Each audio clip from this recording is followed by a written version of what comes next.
The legal papers arrive by courier at 6:47 p.m. on a Monday evening, sandwiched between the dinner dishes and the crossword puzzle Frank Castellano always completes in pen. Martha's hands shake as she reads the header. Emergency petition for guardianship. Their own doctor, the man who'd treated Frank's blood pressure for 15 years, who'd seen them through Frank's stroke recovery with encouraging words, has filed court documents claiming they can no longer manage their own lives. The hearing is scheduled for Thursday morning, 72 hours away, in a sterile courtroom they didn't know existed 3 days ago. Martha and Frank will sit alone at a table meant for defendants, facing a system designed to protect the vulnerable that's been weaponized to exploit them. Dr. Reeves, who recently sold his practice to a corporate medical group, has built his case on vague concerns and carefully worded doubts. Their adult children are too far away to help. Their life savings, their home, their right to make their own choices, everything hangs in the balance. But when a young court visitor named Zoe Chen walks into their immaculate living room expecting to confirm another routine case of elderly decline, she finds something the doctor's affidavit conveniently missed. Two people in complete command of their faculties, their finances, and their future. And hidden in the legal statute itself, she discovers a single phrase that corporate guardianship schemes depend on, no one ever reading carefully. Have you ever felt invisible in a system that's supposed to protect you? Dismissed because of your age, your health history, or someone else's assumptions about what you can handle? Stay with us to witness how an ordinary couple armed with meticulous records, an unlikely ally, and 3 words buried in Statute 7443313B stopped a corporate machine designed to strip them of everything they'd built in 52 years of marriage. This is their story. The waiting room didn't feel like Dr. Reeves' office anymore. Martha noticed it first. The way everything familiar had been stripped away and replaced with corporate efficiency. Gone were the worn magazines she'd read while Frank had his blood pressure checked, the framed watercolors of local beaches, the receptionist who knew their grandchildren's names. In their place, sleek tablets mounted to walls, Medicorp Solutions logos on every surface, and a young woman behind the desk who asked them to spell their last name. Castellano, Frank said quietly. We've been patients here for 15 years. The woman smiled without recognition and handed them a tablet. You'll need to complete the intake forms. Martha's hands trembled slightly as she took the device. She'd brought their insurance cards, Frank's medication list typed and laminated, the questions she'd written down about his latest blood work. She always came prepared. But this felt different. Like walking into a place that should be home and finding strangers had rearranged all the furniture. In the examination room, Dr. Reeves seemed distracted, his usual warmth replaced by something rehearsed. He asked Frank about his stroke recovery, questions he'd asked 3 months ago, 6 months ago. Then new questions, odd ones about their living situation, whether they managed their finances, if their children visited often. Frank handles all that perfectly well, Martha said, hearing the defensive edge in her voice and hating it. We both do. Dr. Reeves smiled, but it didn't reach his eyes. He made notes on his tablet, the soft tapping filling the silence. Then, he mentioned a new medication for Frank's blood pressure. Expensive, he admitted, but more effective than the generic. His current medication works fine, Martha said. His numbers have been stable for 2 years. The doctor's jaw tightened almost imperceptibly. Mrs. Castellano, I understand you might have concerns, but I think we should defer to medical expertise here. Frank spoke up, his voice level. What's the difference between this and what I'm taking now? Besides the cost? More tapping on the tablet. That same smile. I'll have my nurse send over the information. Dr. Reeves insisted on a cognitive screening test. Frank sat through questions about what day it was, who the president was, simple math problems that insulted his 40 years of teaching calculus. He answered each one correctly, his jaw set, while Dr. Reeves maintained uncomfortable eye contact and continued taking notes. They left without scheduling a follow-up. Over lunch at Giuseppe's Diner, their Tuesday tradition for the past decade, they picked at their usual orders and tried to name what felt wrong. "He's never been like that," Martha said, pushing pasta around her plate. Frank reached across the table and took her hand. "We'll find another doctor." But the unease followed them home, settling into the spaces between familiar routines. Martha paid bills at the kitchen table while Frank worked on the crossword. 6 across. Betrayal by one trusted. 7 letters. He filled it in with pen, as always. Treason. The doorbell rang at 6:47 p.m., interrupting the dinner dishes. A courier stood on their porch with an envelope requiring signature. Martha signed, still wearing her dish gloves, water dripping onto the clipboard. Frank dried his hands and joined her in the hallway as she opened it. Emergency petition for guardianship.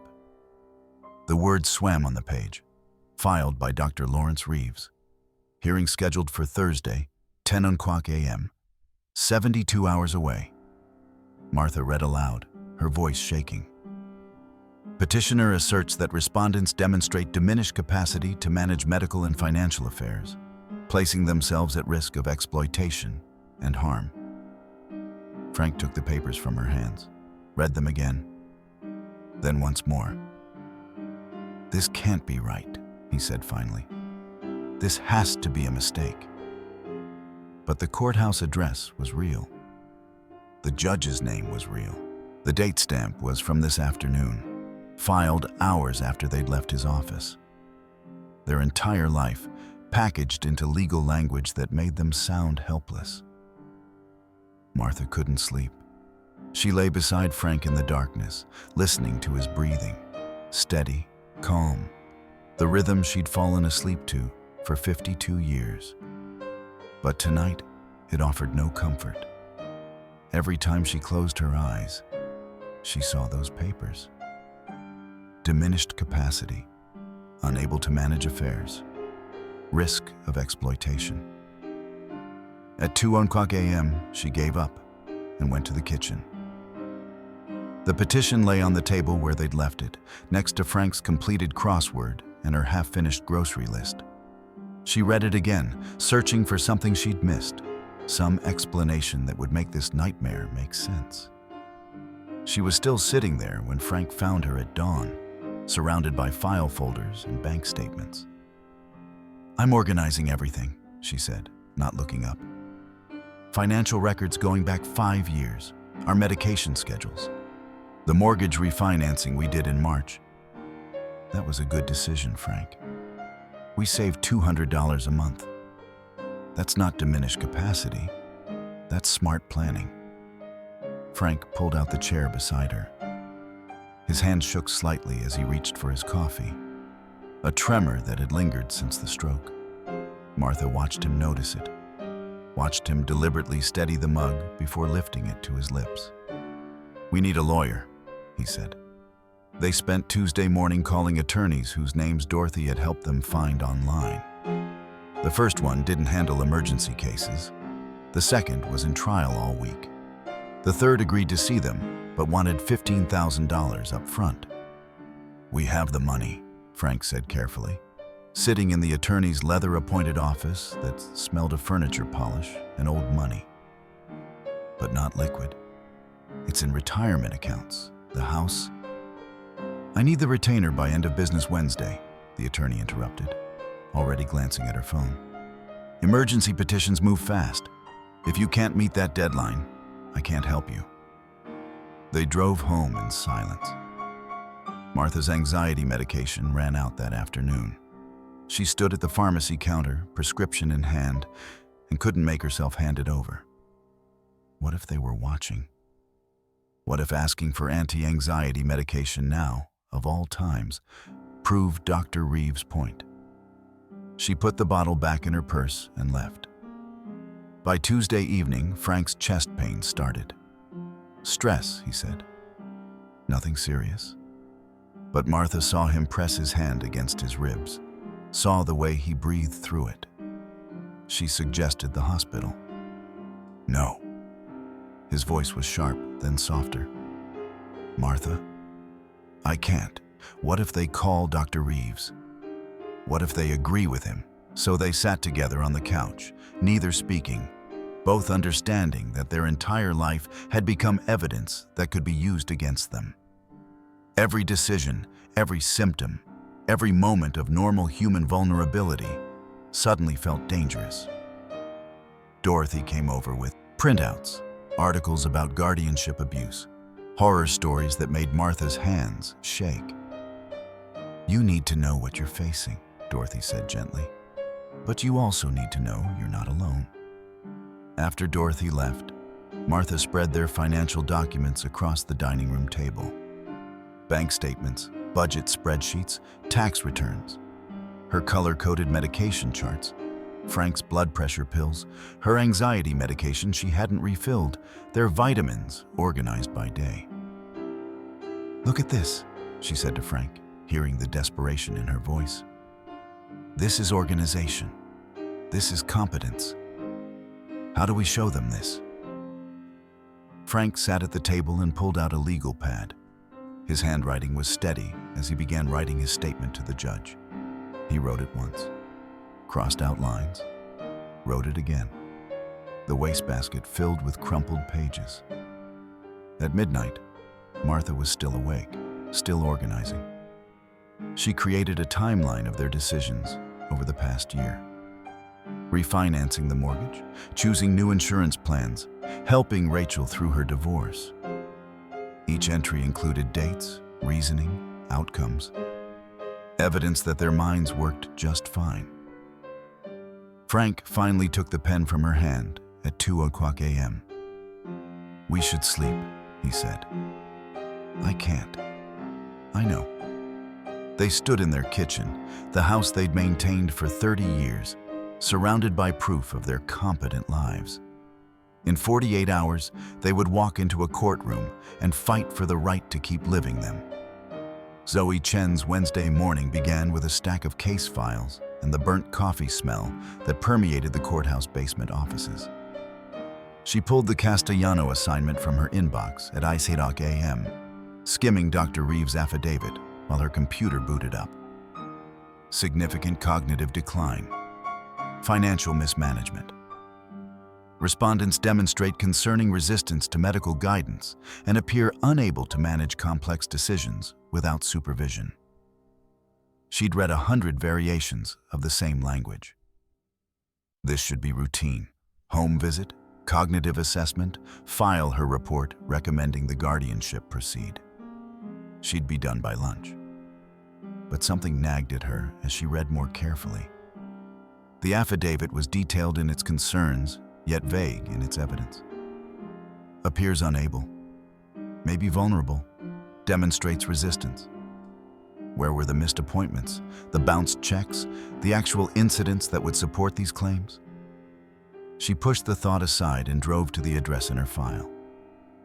The Castellano house was a modest ranch in a well-maintained neighborhood. Trimmed hedges, fresh paint, no obvious signs of neglect. Zoe rang the bell at exactly 10:00 a.m., her clipboard ready, her professional mask in place. Martha Castellano opened the door, and Zoe's first thought was how her grandmother might have looked if she'd aged here instead of in that facility. Small and neat, anxious, but alert. The house behind her was immaculate. "Ms. Chen, please come in." Frank Castellano rose from the dining room table as they entered, a newspaper crossword puzzle beside him, completed in pen, Zoe noticed. No hesitation marks, no errors she could see. He greeted her with quiet courtesy, the slight tremor in his hand, the only visible sign of his stroke history. Zoe went through her protocol checklist, expecting at any moment to see what Dr. Reeves had documented. Instead, everything she encountered contradicted the affidavit. The cognitive assessment should have been revealing. Instead, both Castellanos scored perfectly. Martha's recall was extraordinary. She could cite specific dates, account balances, medication dosages without referencing notes. Frank discussed current events with sophisticated analysis, quoted Robert Frost when asked about hobbies, and walked Zoe through his stroke recovery with a systematic approach of someone who'd researched every detail. "May I see your medication management system?" Zoe asked, still searching for the chaos the affidavit implied. Martha led her to the kitchen, where a color-coded chart tracked both their prescriptions. Dosages, timing, refill dates, even notes about side effects and interactions to watch for. It was more organized than most hospital med carts Zoe had seen. "And your finances?" Martha opened a laptop and pulled up a spreadsheet that would have impressed any accountant. 5 years of budget data, every expense categorized, savings goals tracked, investment statements organized by date. Zoe found herself asking questions that went beyond her standard protocol, looking for something, anything, that matched Dr. Reeves's description. Any missed bills? No. Confusion about medications? None. Falls? Accidents? Problems with neighbors? The answer to everything was no. Martha served homemade lemon bars and coffee from a stovetop espresso maker, the kind that required attention and timing. As Zoe toured the home checking for safety hazards, updated smoke detectors, grab bars Frank had installed himself, organized pantry, no hoarding or neglect, she felt her professional certainty crumbling. In the bathroom, she noticed medical equipment stored neatly in a cabinet. Blood pressure cuff, first aid supplies, Frank's stroke recovery exercises printed and laminated, hung on the wall like motivational posters. By the time she left at 2:00 p.m., Zoe knew something was profoundly wrong. Not with the Castellanos, with the petition itself. She sat in her car, reviewing her notes. Every single observation contradicted Dr. Reeves's affidavit. These weren't people who needed guardianship. These were people who'd spent a lifetime building systems to manage their lives with extraordinary competence. So why was their doctor trying to take that away? Back at the courthouse, Zoe couldn't let it go. She pulled up Dr. Reeves's affidavit on her computer screen, reading it again with fresh eyes. The language was careful, authoritative, designed to sound damning. But stripped of the medical jargon and professional Polish, it said almost nothing concrete. Appears unable to manage complex decisions. Which decisions? When? Demonstrates resistance to medical guidance. What guidance? Why was resistance automatically pathological? Maybe vulnerable to exploitation. Based on what evidence? She opened the court database, technically outside her role as court visitor, but something was bothering her. She searched for Dr. Lawrence Reeves' name. 18 results. 18 guardianship petitions in the past 6 months. All elderly patients. All citing similar vague concerns. All filed as emergencies requiring immediate hearings. Zoe felt her pulse quicken. She clicked through the cases, noting dates. The first petition was filed 7 months ago, shortly after Medicorp Solutions acquired Dr. Reeves's practice, according to the business registry she cross-referenced. Before that, she searched back 18 months. Dr. Reeves had filed exactly 3 guardianship petitions in that entire period, and Zoe pulled those files. Each involved patients with documented dementia, family members who'd requested intervention, clear evidence of genuine need. The recent 18 were different. Emergency filings, vague language, elderly patients living independently. Her supervisor, Tom Martinez, appeared at her cubicle entrance. Castellano report done? Not yet. I'm still reviewing. Hearings tomorrow morning, Zoe. I need that report filed by end of day. Tom, something's off about this case. The petitioner has filed 18 guardianship actions in 6 months. Not our concern. Our job is to assess the respondent's current capacity, file the report, move on. But Zoe couldn't move on. After Tom left, she spent her evening at home researching. Guardianship law. Statute requirements. She found it buried in Statute 7444.3313b. Petitions must include specific examples of inability to make or communicate informed decisions. She pulled up Dr. Reeves's affidavit again, highlighting every assertion. Not a single specific example. No dates, no documented incidents. Just generalized concerns wrapped in medical authority. At midnight, she made her decision. She opened a new document and began writing her court visitor report, knowing it would anger Medicorp's attorneys, possibly cost her her job. This court visitor finds no evidence supporting the allegations in the guardianship petition. Both respondents demonstrate clear capacity for decision-making, sophisticated financial management, and independent living skills. The petitioner's affidavit contains no specific examples of incapacity as required by Statute 744.33313b. This court visitor recommends against guardianship. She filed it at 1:00 a.m., then set her alarm for 6 o'clock. She needed to get to the courthouse early to warn the Castellanos what they were facing, because she'd seen this before. Her grandmother's guardian had used similar language, similar vague concerns. By the time teenage Zoe understood what was happening, it was too late. Her grandmother had been moved to a facility, isolated from family, her savings drained to pay for care she didn't need. Zoe wouldn't let that happen again. Not if she could stop it. At 8 a.m. Thursday, she stood outside the courtroom, watching for the Castellanos. When they arrived, Martha clutching file folders, Frank's jaw set with determination, Zoe approached them. Mr. and Mrs. Castellano? I'm Zoe Chen. We need to talk before you go in there. They found a bench in the hallway. Zoe spoke quickly, aware their hearing would start in less than 2 hours. My report recommends against guardianship, but you need to understand, Medicorp has excellent attorneys. They'll argue that risk of future incapacity justifies intervention now. You need to fight for specifics. Every time they make a claim, ask for specific examples, dates, incidents. Make them prove actual incapacity, not theoretical concerns. Frank met her eyes. Why are you helping us? Zoe thought of her grandmother. Because someone should have helped my family when we needed it. The courtroom felt like a trap dressed as justice. Martha sat at a table meant for defendants, her carefully organized folders stacked in front of her like armor made of paper. Frank's hand found hers beneath the table.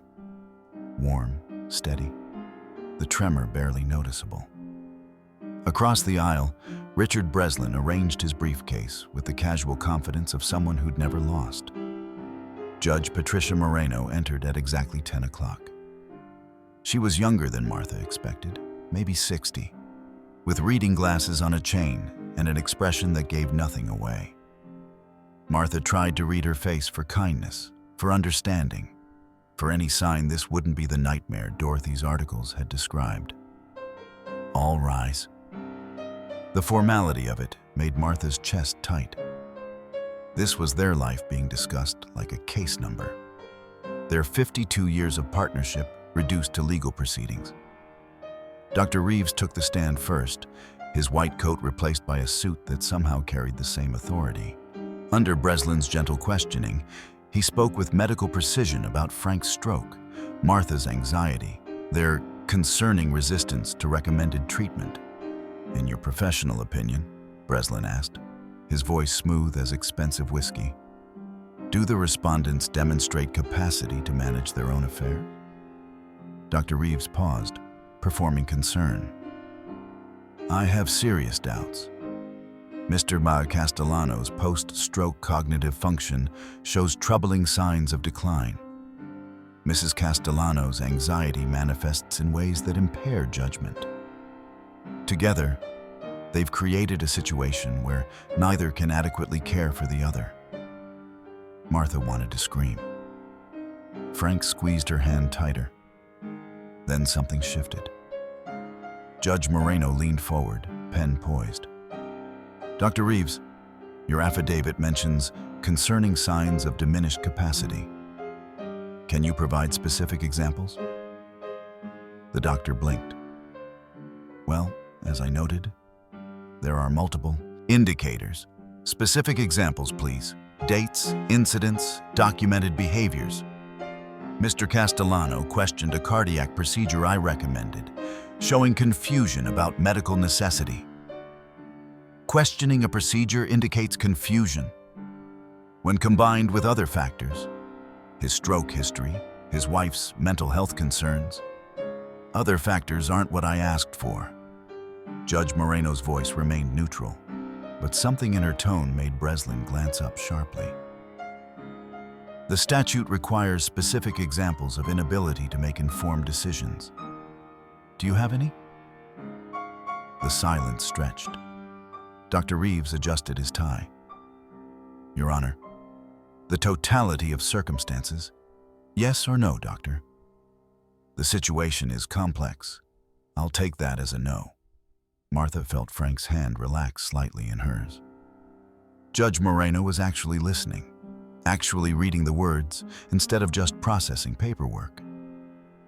Breslin pivoted smoothly, arguing that risk of future incapacity justified preventive intervention. We're not here to wait for disaster, Your Honor. We're here to prevent it. But when Frank finally stood to speak, his prepared statement fell away. He looked directly at Judge Moreno and spoke from somewhere deeper than the words he'd practiced. I had a stroke 3 years ago, he said quietly. It scared me. It scared my wife. But I recovered. I did the work. I learned to manage my blood pressure, to recognize warning signs, to take care of myself. That's not incapacity. That's adaptation. That's exactly what capacity looks like. Martha presented their financial records next, her voice steadier than she'd expected. She explained their budget system, their careful planning, their decisions about refinancing and insurance and helping Rachel through her divorce.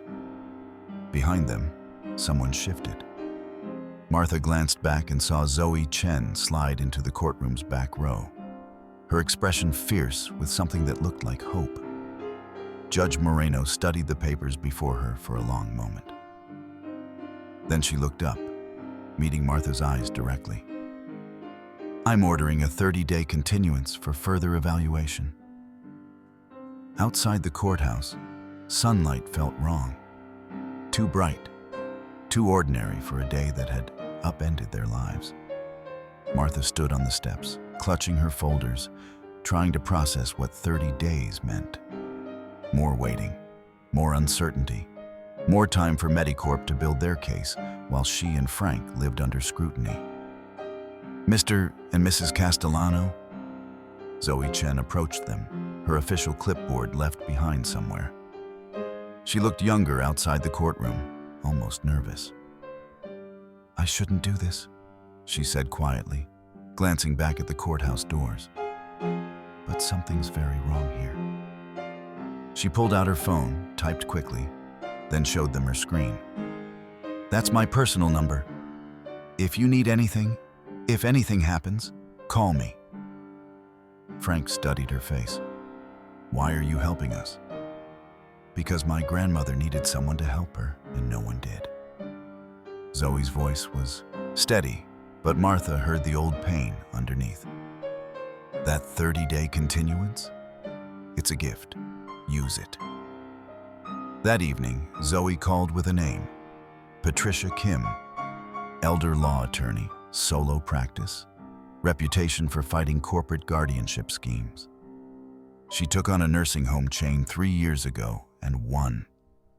If anyone can help you, she can. By 8 o'clock, Zoe had Patricia on the phone. By Friday morning, they were sitting in Patricia's cramped office above a Korean grocery store, the smell of kimchi drifting up through the floorboards. Patricia Kim was nothing like the attorneys they'd visited Tuesday. No leather furniture, no intimidating diplomas, just stacks of case files, a coffee maker that had seen better decades, and a woman with sharp eyes and a sharper mind. "Here's what you need to understand," Patricia said, spreading Dr. Reeves's affidavit across her cluttered desk. "Guardianship is supposed to be a last resort. The legal standard is high. They have to prove you cannot make any significant responsible decisions. Not that you make decisions they don't like. Not that you might need help someday. That you actually cannot function." She leaned forward, tapping the affidavit. "This is garbage. Vague concerns, medical jargon, zero specifics. And that's your advantage." Martha felt something loosen in her chest. Someone finally understood. "But here's the problem," Patricia continued. "Medicorp has resources. They'll spend the next 30 days building a better case. So we need to build an airtight defense. I'm talking documentation of everything." She handed them a list. Video diaries of daily activities, receipts for every transaction, communication logs with family, witness statements from neighbors, medical records from other doctors. Show them you're not just competent. Show them you're extraordinarily organized. Make your age and Martha's anxiety work for you, not against you. Prove that managing these challenges is evidence of capacity, not incapacity. Frank studied the list. "This is a lot of work." "It's a lot of evidence," Patricia corrected. "And I'm taking your case pro bono, which means you're going to work alongside me. We're partners in this." Walking to their car afterward, Martha felt lighter than she had in days. But as Frank unlocked the door, doubt crept back in. "What if fighting makes us look difficult?" she asked quietly. "What if all this documentation just proves we're obsessive? What if we're playing into their hands?" Frank took her hand across the center console. His grip was warm, steady despite the tremor. "Then we proved that obsessive organization kept our lives running for 52 years, he said. "We proved that asking questions isn't confusion. It's engagement. We proved that fighting for ourselves isn't evidence we can't manage our lives. It's evidence we can." Martha squeezed back. "When did you get so wise?" 40 years of teaching teenagers." He started the engine. "You learn that sometimes the only way out is through." Saturday morning, Frank set up his old camcorder, the one they'd used to record Rachel's dance recitals and Michael's baseball games, on the kitchen counter. "What are we making?" Martha asked, already knowing the answer made her uncomfortable. "Evidence?" Frank pressed record. "Good morning. It's Saturday, March 18th. I'm Frank Castellano, and this is my typical morning routine." He walked through making coffee, sorting his medications from Martha's color-coded organizer, checking the newspaper for items to discuss. Martha watched from the doorway, seeing their ordinary life transformed into legal defense. "Your turn," Frank said gently. She took a breath and stepped into frame. Explained her medication schedule, her anxiety management techniques, her system for tracking appointments. Spoke directly to the camera as though speaking to Judge Moreno. "This is what capacity looks like. This is what managing mental health responsibly looks like." By Sunday afternoon, they'd recorded hours of mundane competence. Frank discussing a news article about infrastructure spending, analyzing the economics with the precision of someone who'd taught calculus for 40 years. Martha photographing their organized pantry, their bill payment system, the calendar where she tracked everything from doctor appointments to neighborhood association meetings. Dorothy arrived Sunday evening with a handwritten statement. 3 pages describing the Castellanos as the most capable, generous neighbors she'd known in 40 years of living on this street. Her teacher's precision was evident in every sentence, every specific example. "I hope this helps," Dorothy said, pressing the pages into Martha's hands. "And I hope you know, whatever Medicorp says about you, the people who actually know you understand the truth." Rachel arrived from Seattle late Sunday night, dropped her suitcase in the hallway, and pulled both parents into a fierce hug. "I'm so sorry," she said. "I should have been here sooner. I should have—" "You're here now," Frank interrupted. "That's what matters." Monday morning, Rachel transformed their dining room into command center. Her project management skills, inherited from both parents, turned Patricia's list into a systematic campaign. She created spreadsheets, digitized documents, built timelines showing her parents' competent decisions over the past year. "Remember when you helped me refinance?" she asked, typing rapidly. "You researched rates, compared terms, saved me $300 a month. That's going in the evidence file." Tuesday, Patricia filed a motion to dismiss based on Statute 744.3313b, arguing Dr. Reeves's petition failed basic specificity requirements. She also requested access to Medicorp's guardianship records, looking for the pattern Zoe had discovered. Tuesday afternoon, Breslin's response arrived. It included a new affidavit from Dr. Reeves, more specific this time. The Castellanos refused recommended treatment and showed hostility toward medical professionals. Their questions about procedures evidence of impaired judgment and paranoid thinking. Martha read it twice, then felt her chest tighten. The room tilted. Her hands went numb. Frank found her in the bathroom, sitting on the floor, breathing in short gasps. "Panic attack," she managed. "First one in 5 years. They'll use this. They'll say nothing." Frank sat beside her on the tile, wrapped his arm around her shoulders. "This is a normal response to an abnormal situation. You're not falling apart, Martha. You're responding appropriately to a real threat." But as her breathing slowly steadied, Martha couldn't shake the fear. Maybe they were right about her after all. Wednesday morning, Patricia called with unexpected clarity. "That panic attack?" she said without preamble. "It's going in our evidence file as Exhibit C. Normal response to abnormal threat. Anxiety in response to legitimate danger isn't pathology, Martha. It's accurate threat assessment." But reframing didn't erase the toll. Frank's blood pressure reading that morning was 165/95. The highest it had been since his stroke. Martha couldn't remember the last time she'd slept more than 3 hours. Their home, once sanctuary, had become stage where every action felt performed for invisible judges. Wednesday afternoon brought Alan Pritchard, the court-appointed guardian ad litem. He arrived precisely on time, pleasant and thorough in the way of people who'd done this assessment 1,000 times before.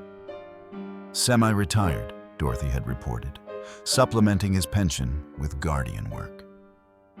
"Just a formality," he said, settling into their living room with practiced ease. "Judge Moreno wants an independent evaluation." For 2 hours, he asked questions they'd answered before.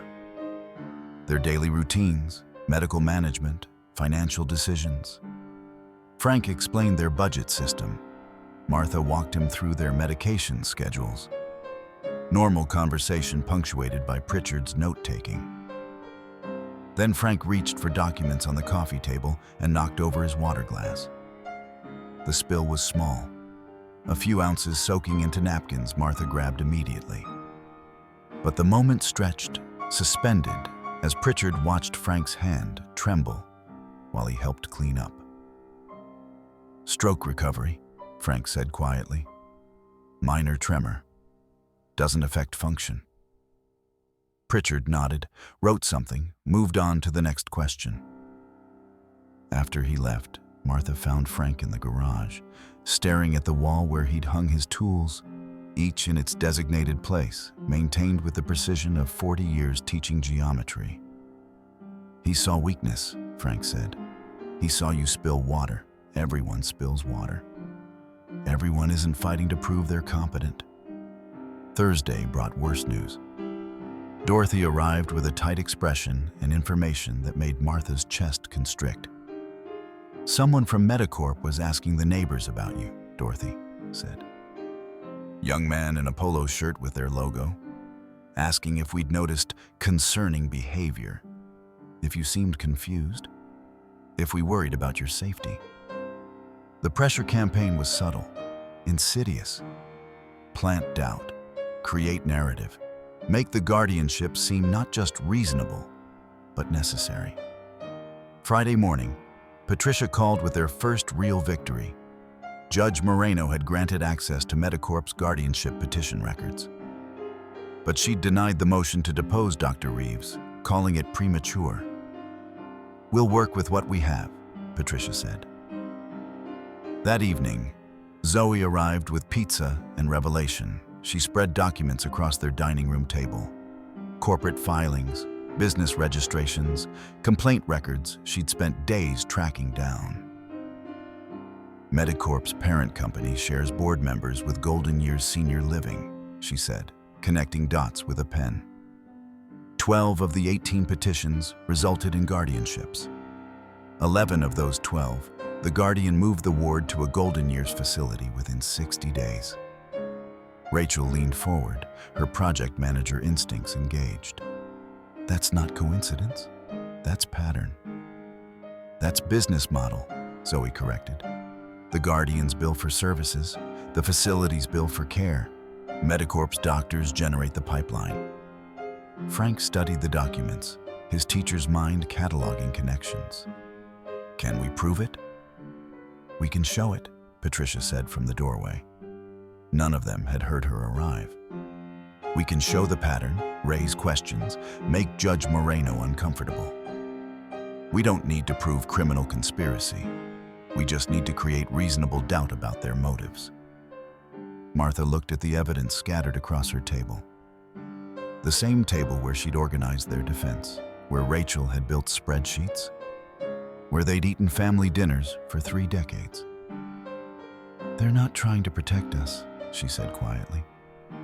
"They're trying to monetize us." Patricia met her eyes. "Yes, and now we're going to prove it." Saturday morning, Frank found Martha sitting on the bathroom floor.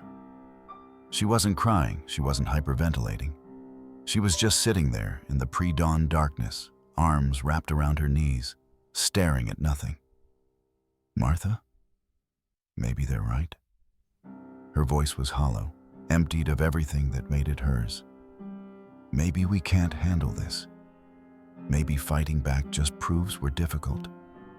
Maybe we should just don't." Frank lowered himself beside her, his knees protesting, hand finding hers in the dim light. "Don't give them that." "I'm so tired, Frank." "I know. I can't remember what it felt like before all this. When our biggest worry was what to make for dinner." For the first time in their marriage, Frank had no answer that could fix this. So he just sat with her on the cold tile, holding her hand, until dawn turned the darkness gray. Rachel found them there at 7, still sitting. She didn't ask questions, just helped them both to their feet and made coffee strong enough to strip paint. "I'm staying," she announced. "I called work. FMLA leave. I'm not going back to Seattle until this is over." Sunday should have brought comfort. Their church, their community, familiar rituals. Instead, it brought whispers and pitying looks from people who'd heard rumors, who'd been contacted by Medicorp's patient advocacy department, who meant well, but whose concern felt like judgment. After the service, their friend Bernard pulled them aside, apologetic and uncomfortable. "Someone called me," he admitted, "from Medicorp, asking if I'd noticed concerning behavior, if you seemed confused. Martha, I told them you're the sharpest person I know, but..." He hesitated. "They're building a case. They're calling everyone." Sunday night, Martha sat at the kitchen table and wrote a letter to her children. Just in case. Instructions about her wishes, about Frank's care, about what mattered if they lost. She sealed it and left it in her desk drawer, where Rachel would find it if necessary. Monday morning brought catastrophe disguised as ordinary accident. Frank was doing yard work, trying to reclaim normalcy through familiar tasks. Rachel was inside making calls. Martha was organizing documents. Then Rachel heard the sound. Impact, a sharp cry. She found Frank on the ground near the garden, having tripped over a hose left coiled on the path. No injury, just a fall. Just a 65-year-old man who'd stumbled over an obstacle and caught himself on his hands. But the expression on his face wasn't about physical pain. "See?" he said to Rachel, not moving from where he'd landed. "Maybe I am falling apart. Maybe Dr. Reeves sees something I won't admit. Maybe..." "Stop!" Rachel knelt beside him, voice fierce. "You tripped over a hose. I tripped over that same hose last week. This doesn't mean anything, except we need to put the hose away properly." But Frank's eyes said he didn't believe her. Said he'd crossed some internal line where every stumble became evidence, every mistake confirmation of inevitable decline. Rachel helped him inside, settled him in his chair, then called Zoe with shaking hands. "They're giving up," she said, tears finally breaking through. "My parents are giving up, and I don't know how to stop it." Zoe arrived within the hour. The garage floor was cold and unforgiving beneath Frank, but he couldn't make himself move. Rachel had left 10 minutes ago. He'd heard her car pull away, heard Martha's muffled crying through the kitchen door. The fall hadn't hurt his body. It had broken something else. "Mr. Castellano?" Zoe stood in the doorway, backlit by afternoon sun. She didn't ask permission, just walked in and sat on the concrete beside him, cross-legged like a kid at story time. "I shouldn't have called Rachel," Frank said. "Made it her problem? She's your daughter. It's already her problem." Zoe studied the tools hung on the pegboard, each in its designated place, decades of systematic order. "My grandmother had a guardian appointed when I was 16. Corporate guardian, chosen by the facility where she lived. He isolated her from family, made all her decisions, billed her estate for every phone call he made on her behalf." Frank looked at her. "What happened?" "She died 6 months later. By the time I understood the system enough to fight it, there was nothing left to fight for." Zoe's voice stayed steady, but her hands didn't. "That's why I do this work. Your fight isn't just about you." Something shifted in Frank's chest. He thought about the 3 families who'd approached them at church, the whispered admissions of similar Medicorp pressure. How many others had simply accepted, too exhausted or frightened to resist? "We have 6 days," Zoe continued. "Patricia just pulled Medicorp's complete petition records. There's a pattern here, Frank. We can prove it." When they walked into the kitchen, Martha was at the table surrounded by papers, her eyes red but her jaw set. Patricia had arrived while Frank was in the garage, and Rachel stood at the stove making coffee with the fierce concentration of someone channeling panic into productive action. Patricia spread documents across the table. 18 petitions in 6 months. 12 resulted in guardianships. She tapped a highlighted section. 11 of those 12, the guardian moved the ward to Golden Years Senior Living within 60 days. That's not coincidence, Rachel said. That's business model. Patricia pulled up her laptop. Medicorp's parent company shares 3 board members with Golden Years Management Group. The guardians bill for services. The facilities bill for care. The doctors generate the pipeline. Martha traced the connections with one finger, her methodical mind cataloging each link. Can we prove it? We can show pattern and practice. We can raise questions. We can make Judge Moreno very, very uncomfortable about rubber stamping another petition. Patricia met Martha's eyes. We don't need to prove criminal conspiracy. We just need to create reasonable doubt about their motives. Over the next 3 days, the dining room became command center. Zoe helped Frank and Martha craft clear narratives about daily competence. Rachel interviewed neighbors, collecting statements. Dorothy delivered homemade soup and fierce declarations that she'd testify about their capabilities. Thursday afternoon, Alan Pritchard's report arrived.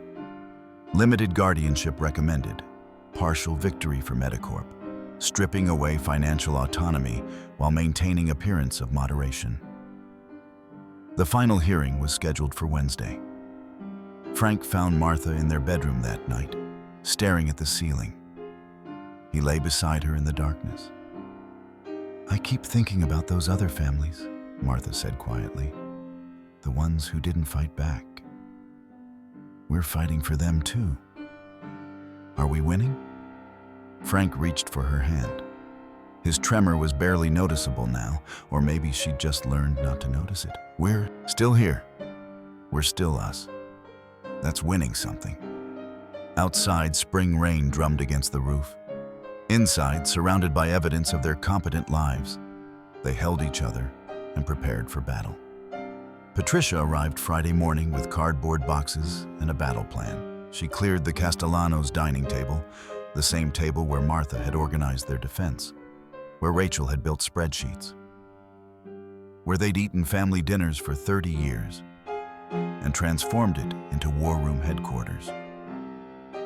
We have 6 days, Patricia said, spreading witness lists and evidence files across the polished wood. Breslin will try to rattle you. We need you unshakable. The mock cross-examination was brutal by design. Patricia fired questions rapid fire, interrupted their answers, twisted their words. Frank stumbled twice before finding his rhythm. Martha's hands shook, but her voice stayed steady. Again, Patricia said after the first hour, Breslin won't be this kind. By Friday evening, they'd rehearsed testimony until the words felt natural. Rachel watched her parents support each other through difficult questions. Frank's hand finding Martha's when the questioning turned harsh. Martha's quiet reassurance when Frank's voice wavered. Saturday morning, Patricia projected Statute 744.3313B onto the dining room wall. They read it aloud together, dissecting each phrase like scripture. Specific examples of inability to make or communicate informed decisions, Frank repeated. That's our foundation. That's our weapon, Patricia corrected. Every time Breslin makes a vague claim, we force him to provide specifics. Then we demolish those specifics with counter-evidence. The strategy crystallized through repetition. Martha's financial records, Frank's stroke recovery journal, Rachel's testimony about their support during her divorce, Dorothy's witness statement, the bank manager's confirmation, each piece of evidence countering each potential attack. Sunday brought unexpected reinforcement. After church service, Frank stood during announcements and spoke briefly about their case. His voice carried across the sanctuary, steady, clear, refusing shame. 3 families approached afterward. Whispered confessions of similar Medicorp pressure, 1 case still pending. 2 families who'd accepted guardianship out of fear and now regretted it. Their stories were variations on the same theme: vague concerns, emergency petitions, overwhelming corporate machinery. Monday, Patricia added their affidavits to the evidence file. "Pattern and practice," she said, with grim satisfaction. "This isn't about you anymore. It's about stopping them." That evening, Martha and Frank sat on their back porch as sunset painted the sky amber and rose. The spring air smelled of Dorothy's jasmine and freshly cut grass. Normal suburban evening sounds: children playing, dogs barking, someone grilling dinner. "Whatever happens Wednesday," Martha said, "I'm proud we fought." Frank squeezed her hand, feeling the familiar shape of her fingers against his palm. 52 years of holding this hand. 52 years of making decisions together.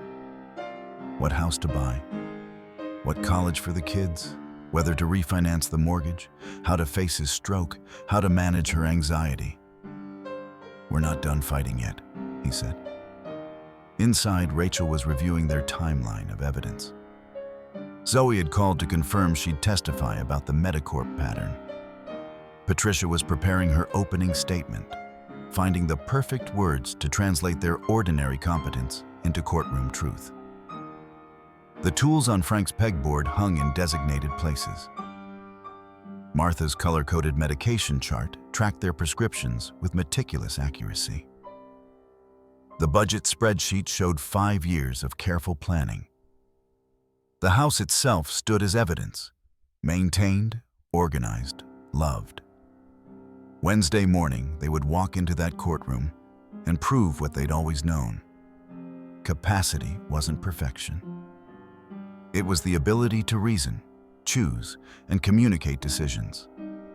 It was adaptation and partnership, and 52 years of building a life together. They were ready. The courtroom felt different Wednesday morning. Dorothy sat in the second row beside 3 neighbors. Rachel flanked her parents at their table. Behind them, Zoe had gathered observers from elder advocacy organizations Patricia had quietly contacted. The attendance wasn't accidental. It was strategy. This case mattered beyond one couple. Judge Moreno noted the crowd with raised eyebrows as she entered. "Quite the gallery today." Breslin called Dr. Reeves first. Under direct examination, the doctor sounded authoritative, describing Frank's stroke with medical precision, Martha's anxiety with clinical concern. His voice carried practiced sympathy as he detailed their concerning trajectory toward dependence. Then Patricia stood for cross-examination. She displayed the original affidavit on a screen, highlighting phrases in yellow. "Appear unable to manage complex decisions." "Dr. Reeves, which specific decision were they unable to manage?" He shifted in his seat. "The totality of circumstances. A specific example, please. Date, time, incident." Mr. Castellano questioned a recommended cardiac procedure, demonstrating confusion. Patricia clicked to the next slide. Frank's research appeared. 3 pages analyzing the procedure, comparing treatment options, citing medical journals. "This confusion, Dr. Reeves?" The pattern repeated. Every vague claim met with specific counter-evidence. Martha's medication management, their financial planning, their home maintenance, each assertion demolished by documentary proof. Patricia saved her best question for last. She displayed Medicorp's petition records, 18 cases highlighted. "Dr. Reeves, how many guardianship petitions did you file in the 18 months before Medicorp acquired your practice?" The silence stretched. 3. 3 in 18 months. Then 18 in 6 months after the acquisition. Can you explain that increase? Corporate medicine requires more comprehensive patient protection, or Corporate medicine requires meeting quotas? Patricia let the question hang. No further questions. During the lunch recess, Frank found Martha in the hallway, hands shaking despite the morning's success. "He looked so certain up there," she whispered. "Like he really believes we need saving." "Maybe he does believe it," Frank said. "Maybe that's how he sleeps at night."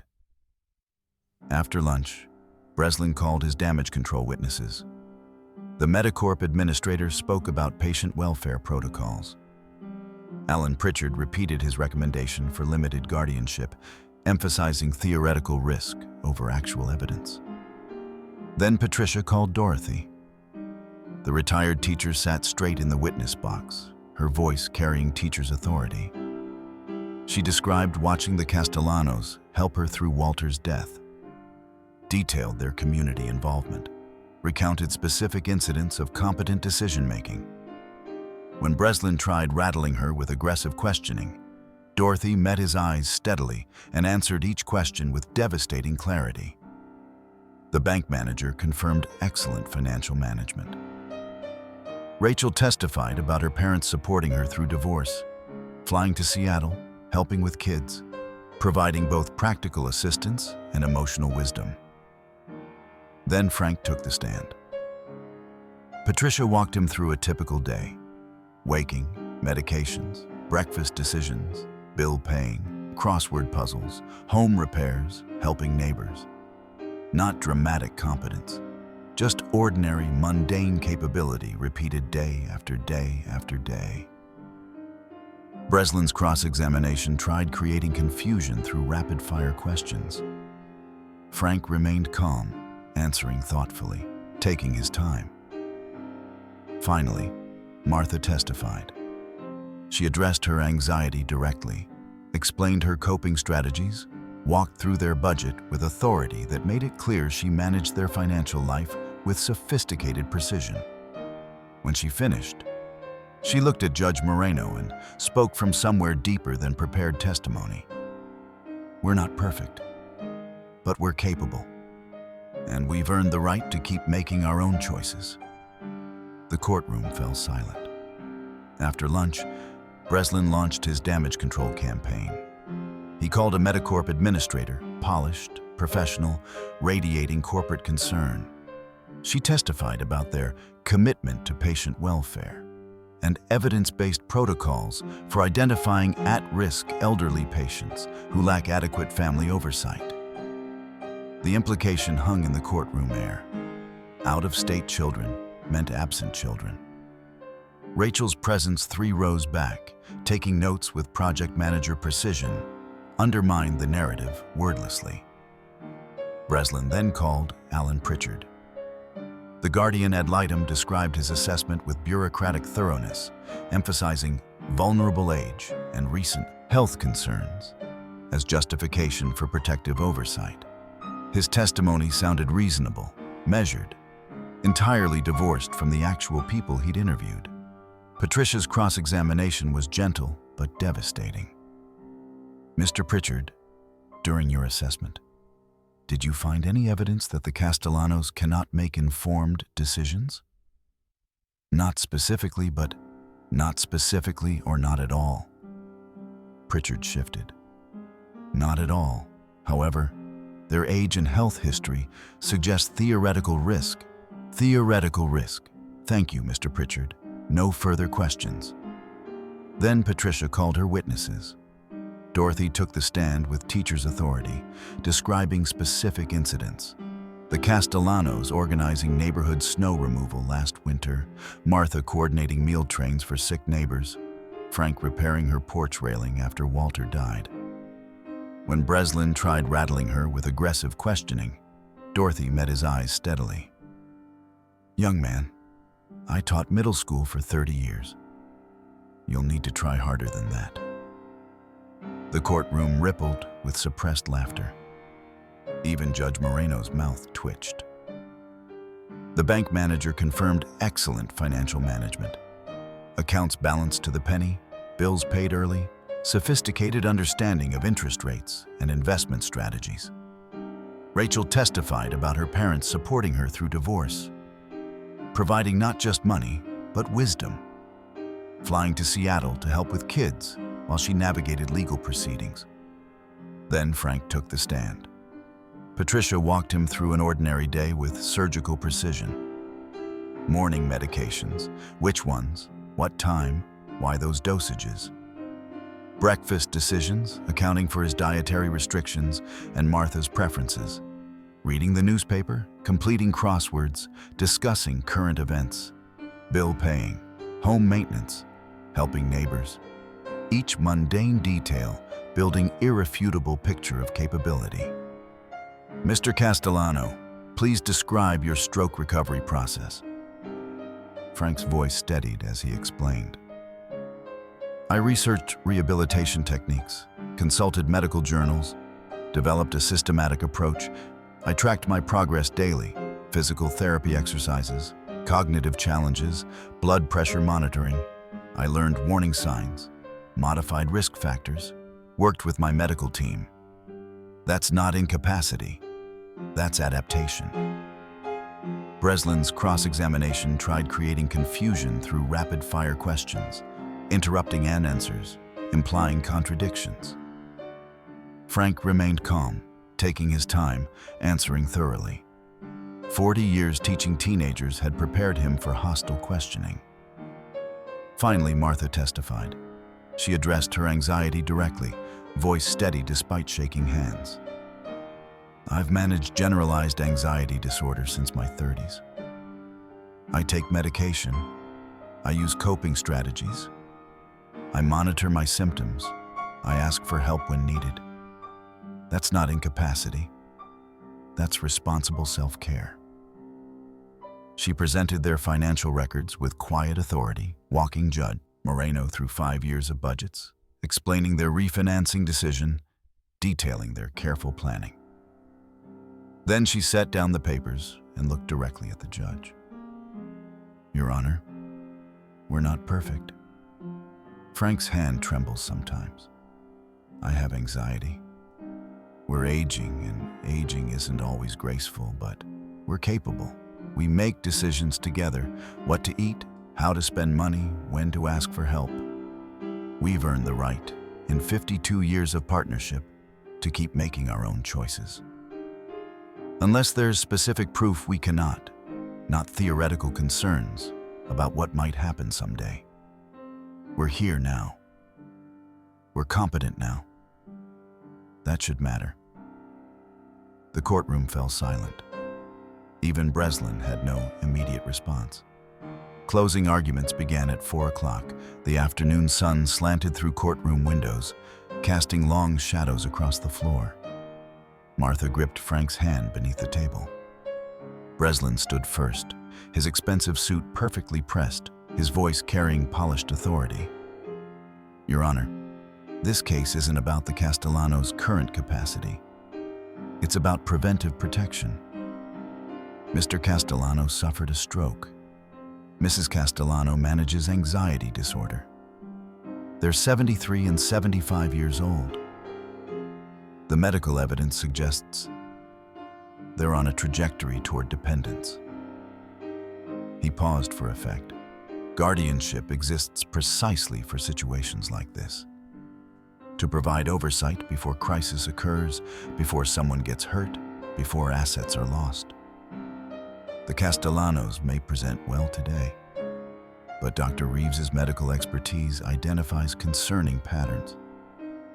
Their age and health history justify protective intervention now, while they can still participate in the transition rather than being forced into crisis management later. It was a corporate argument wrapped in benevolent language. Risk management disguised as compassion. Paternalism presented as protection. Patricia stood for her closing. She carried no notes. She walked to the projection screen and displayed Statute 744.3313B for everyone to see. Your Honor, may I read from the statute?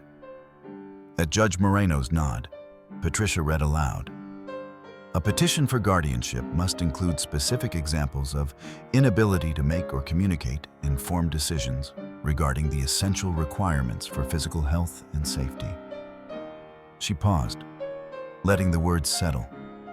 Specific examples, not theoretical concerns, not risk management, not preventive oversight, specific examples.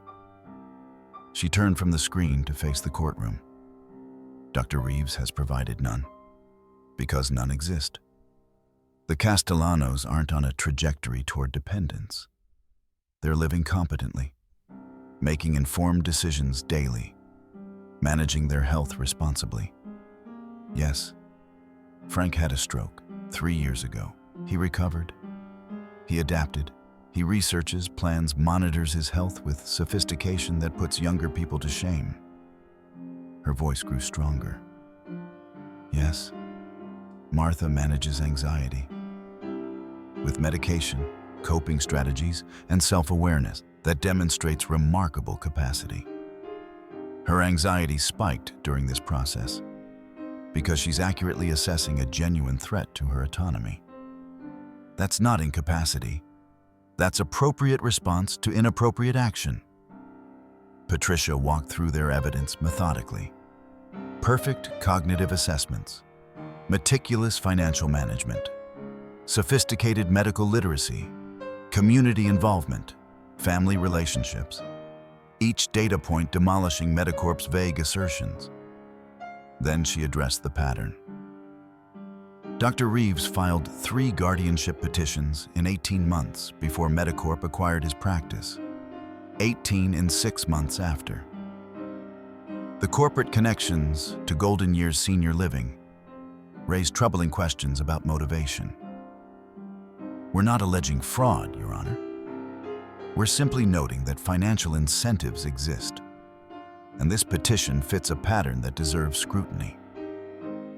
She quoted case law establishing that capacity must be assessed on actual evidence, not theoretical concerns. Then she stopped in front of Martha and Frank's table. Your Honor, the Castellanos have spent 52 years making decisions together, building a life, raising children, managing challenges. They've earned the right to continue making their own choices unless there's specific proof they cannot. That proof doesn't exist. It never existed. This petition should never have been filed. She returned to her table. The statute is clear. The evidence is clear. The law requires dismissal. Judge Moreno removed her glasses, set them on her desk with deliberate care. The courtroom held its breath. I've read every document filed in this case. I've listened carefully to all testimony. Her voice carried judicial authority tempered by visible emotion. And I find myself troubled by what I've seen. Judge Moreno's words still echoed in the courthouse hallway. Petition dismissed with prejudice. Martha heard them repeated in the murmured congratulations from Dorothy, in Patricia's triumphant phone call to the state bar, in the way Frank's hand finally stopped shaking when he signed the discharge papers at the clerk's office. They drove home in silence. Not the terrible silence of those first 72 hours, but something gentler. Exhausted peace. Rachel had beaten them home somehow. She'd ordered pizza from Giuseppe's and set the dining room table, the same table where they'd built their defense, where Patricia had mapped strategy, where Martha had organized evidence until 3 in the morning. Now it held paper plates and root beer and the flowers Dorothy brought from her garden. Zoe arrived at 6:30, still wearing her courthouse clothes.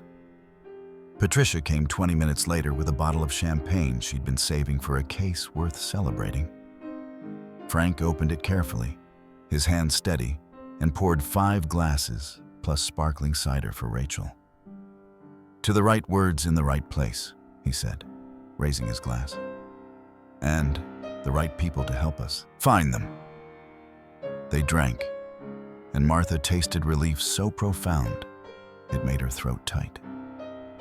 That night, after everyone left, she sat at the kitchen table and opened her journal, the leather-bound book she'd kept for 40 years, documenting family milestones and ordinary days.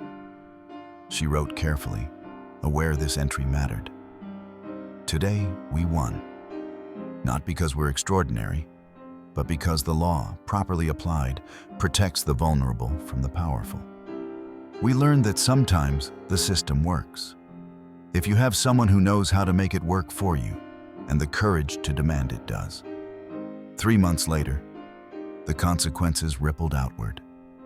The medical board investigation revealed Medicorp's guardianship referral quotas, internal emails discussing conversion rates and facility partnerships.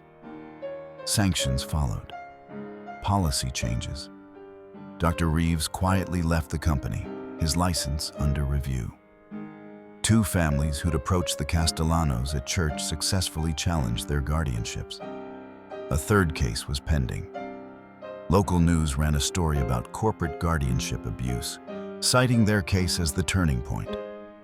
Martha started volunteering at Patricia's office 2 mornings a week, helping other families organize documentation, teaching them the questions to ask. She discovered she was good at it, the organizational skills she'd spent 50 years perfecting.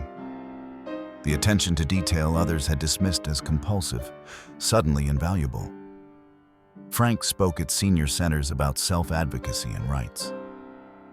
He brought his crossword puzzles, his stroke recovery journal, his video diaries, proof that aging wasn't synonymous with incapacity. Zoe enrolled in law school. Patricia offered her a job after graduation, building an elder law practice that could challenge systems rather than just win individual cases. On a Saturday in June, they hosted a barbecue. Rachel flew in from Seattle with her teenagers. Michael drove from Boston with his baby daughter. Dorothy brought potato salad. Neighbors filled the backyard, along with Patricia, Zoe, and 3 families they'd helped navigate guardianship challenges. As sunset painted the sky amber and rose, Martha found Frank on their porch swing, the same spot where they'd sat that terrible Monday evening, reading the petition that threatened everything they'd built. She settled beside him, fitting into the space she'd occupied for 52 years. "We're okay," Frank said quietly. Not a question. "We're okay," Martha confirmed. They sat together as darkness fell, holding hands, still making their own decisions, still together, still free. The fight had changed them, but the partnership endured, stronger for being tested, validated by being defended. In the kitchen, Rachel was teaching Zoe Martha's lemon bar recipe. In the yard, Dorothy was telling stories that made neighbors laugh. Inside their home, the home they'd almost lost, life continued, ordinary and precious and entirely their own.